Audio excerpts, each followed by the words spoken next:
On this edition of City Profile, we will be talking about the Korean War Memorial. You stay with us.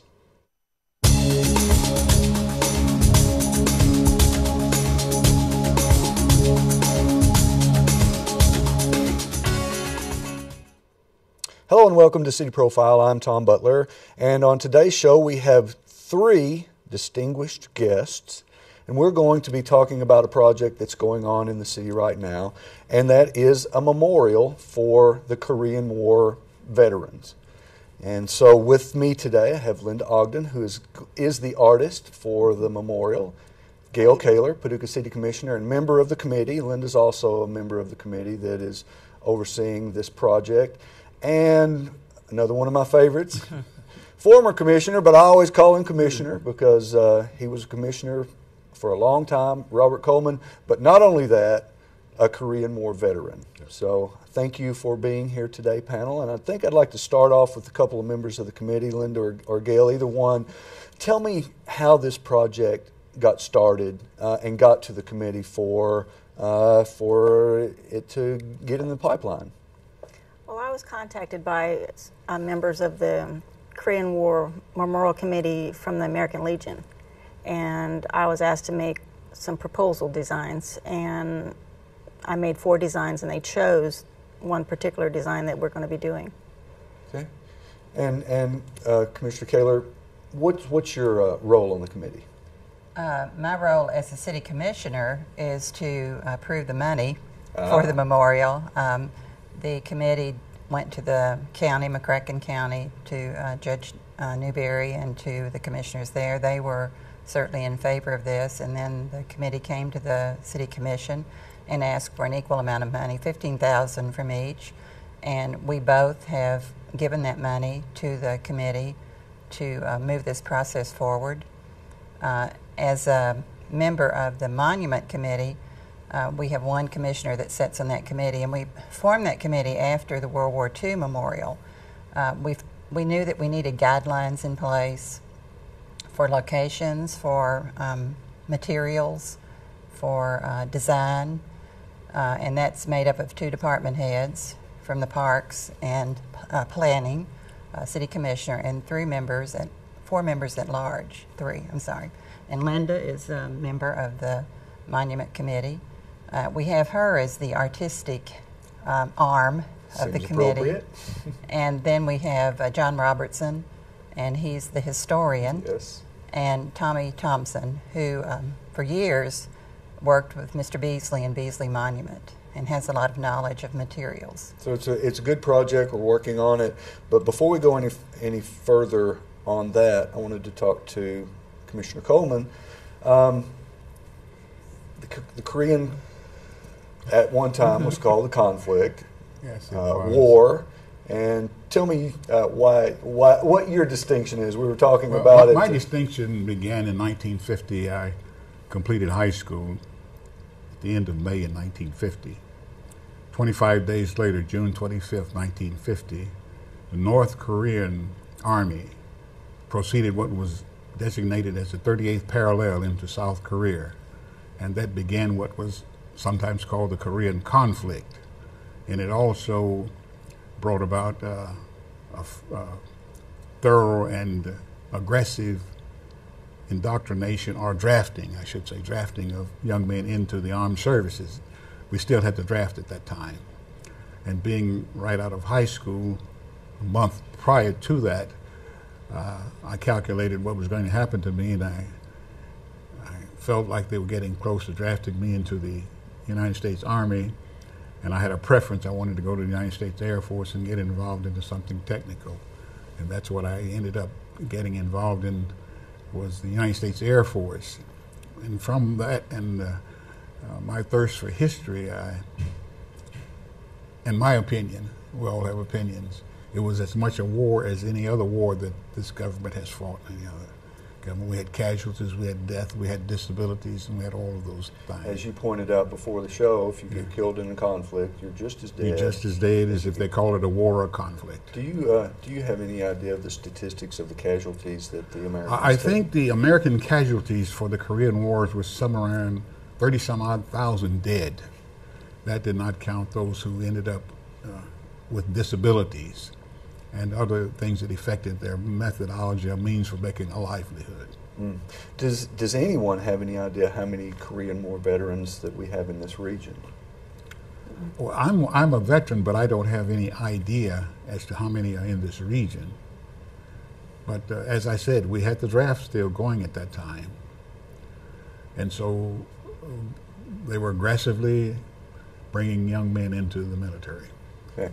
And so this conflict, obviously 30,000 people killed, they deserve to be memorialized. And that was the thinking that was brought to the committee. We have Vietnam Memorial, we have World War II memorials, but nothing for the Korean War in Paducah, correct? Yes. That's correct. And so, you know, many times it's called the Forgotten War. Yes, it is. And my uncle served in the Korean War. He's 83 now. He was in the Army. And I got a wonderful letter from a gentleman in Wickliffe, Kentucky, a Mr. Bill McGee, who served in the Korean War. And he was in Washington for the dedication of the Korean War monument up there, and met a young man who personally thanked him, Tom, for his service in Korea. He said, if it hadn't been for you, I would not have been able to come to this country and go to college. And I want to thank you for that. I'm always amazed at the sacrifice of our veterans, and I don't think that we can thank them enough for their bravery, for their willingness to go and fight for this country. So I think a Korean War Memorial is great. Now I'd like to talk a little bit about, so you have this information, Linda, and you have to, in your mind, go by the guidelines. Talk to me about the artistic process of coming up with something as important as this. Well, when I first was asked to do some designs, I had no idea of the guidelines at that point, or the budget or anything. And so I just had to come out of my head as to what I was going to do. So I wanted to do something. I always believe in simple, less is best. So you make a point with the least amount of hoopla.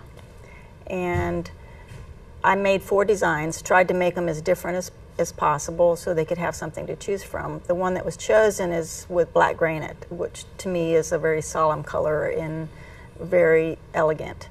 And it will be 3 columns, 2 columns on each side, or 1 column on each side with the medallions for the military services. And in the center column, there's actually 2 pieces together with a map of the Korean Peninsula and a piece of glass sandwiched in between 2 pieces of the granite to indicate the 38th parallel that goes right through the map. And then below that, there's a 30 by 48 inch relief sculpture of different war scenes in a collage. And below that it says "Not Forgotten," because that's what I want this to be, is they're not forgotten. Right. And then the date. Do you incorporate, excuse me, I'll get right back to you here. You said got this question, I'll forget. You can, but I'm not going to let you right now. What kind of symbolism in your mind did you come up with? Do you have certain elements of the design that you think will speak to others? Think, oh, I understand what the artist is trying to say here. Well, I think the map where the piece of glass cuts through the map of Korea, I think that's important because the 38th parallel was a major area. And still is, really. Yeah. I mean, isn't that now the demilitarized zone? Mm-hmm. To be specific and get straight to the point, the 38th parallel that existed 1950, June 25th, I stayed in the Korean War throughout the war. I was discharged 1 year after it was concluded. We still had the 38th parallel. The country was still divided, just as it was prior to the invasion of June 25th, 1950. So and we still have the 38th parallel. And it still is, and there's still American troops on that line. So that was an important design element for you. And the relief sculpture is, I used images from archival photos from the war and collaged them into an appealing image. I tried to incorporate different aspects of the military, different Army, Navy, Air Force, Marines, to make it incorporate everybody in to show their sacrifice, to show what they went through. On the back of the middle column, there'll be a timeline of the Korean War etched into the granite. So it'll be an educational piece too, so people can walk around it, look at it, and understand what actually happened. Interesting. And there's going to be elements of bronze? Yeah, the relief sculpture will be bronze. Oh, okay. And the medallions on each side in the front will be bronze. For those of us who are ignorant about bronze, how do you make something out of bronze? Well, you start from your model. You can make it out of plaster, you can make it out of wax or clay. I made mine from clay, made a mold from that clay model, and took the mold to the foundry, which they used that mold to cast a wax copy. And while I was at the foundry, I chased, which means repair or touch up the wax. And then actually he cut it up to cast it. He cut it into 6 pieces to cast it. Because a lot of times when you cast something flat like that, it will tweak one way or the other. So if they cast smaller pieces and weld it back together, then it's going to stay nice and flat and it'll be mounted properly. So you'll get, is it a liquid? You pour a liquid into whenever this mold? they finish the wax, they encase that wax in a mold called an investment. And then that wax is melted out of that investment, so you have a cavity, a negative space, and then the bronze, liquid molten bronze is poured into that investment mold. Do you do that as the artist, or do they do it at the foundry? They do it at the foundry. Okay, because I wondered if you had like a big giant pot full of bronze or something. No, I mean feasibility. I've been in the situation. I worked at a foundry in New Jersey to where I went through all the different processes, but physically I'm not able to do that or have the facilities to do something like that. Where's the foundry? I'm using a foundry in Indianapolis, Sinceris Bronze Art Center. I didn't think we had one locally. There's not one local. They were the closest with the best price, and that was part of the aspect of it. And they seem to do very nice work. So, and it's convenient. I took it up there and dropped it off, and I'll be going back to pick it up. I'm always amazed at the artistic process, but there must have been at least a little bit of pressure to include elements for everyone too in this. Well, there you don't was. want to forget anybody. There was several people wanted other aspects in there, and I wasn't trying to indicate what equipment was used or every little detail. I just tried to get an overall picture of the different branches and the different sacrifices that people went through in the relief sculpture. We have 2 politicians here, and I know through experience sometimes it's hard to get people to agree, and probably one of your almost everyone I know in politics says you can't please all the people all the time. So how did the committee come about trying to please all the people all the time for this? Well, Linda, as she said, had several different designs, and the committee had the final say-so on that. So it was a consensus of the committee on this design that she has finished. There was, some talk of, well, this hasn't been included, but as Linda said, she was trying to get the overall feeling, and this bronze wonderfully presents that feeling of that war and of the coldness that the men felt in the winter there when they nearly froze to death. And it's a wonderful bronze piece. And what I was trying to butt in to say earlier was, and Linda mentioned it, is that we wanted this monument also to be a learning tool for school children.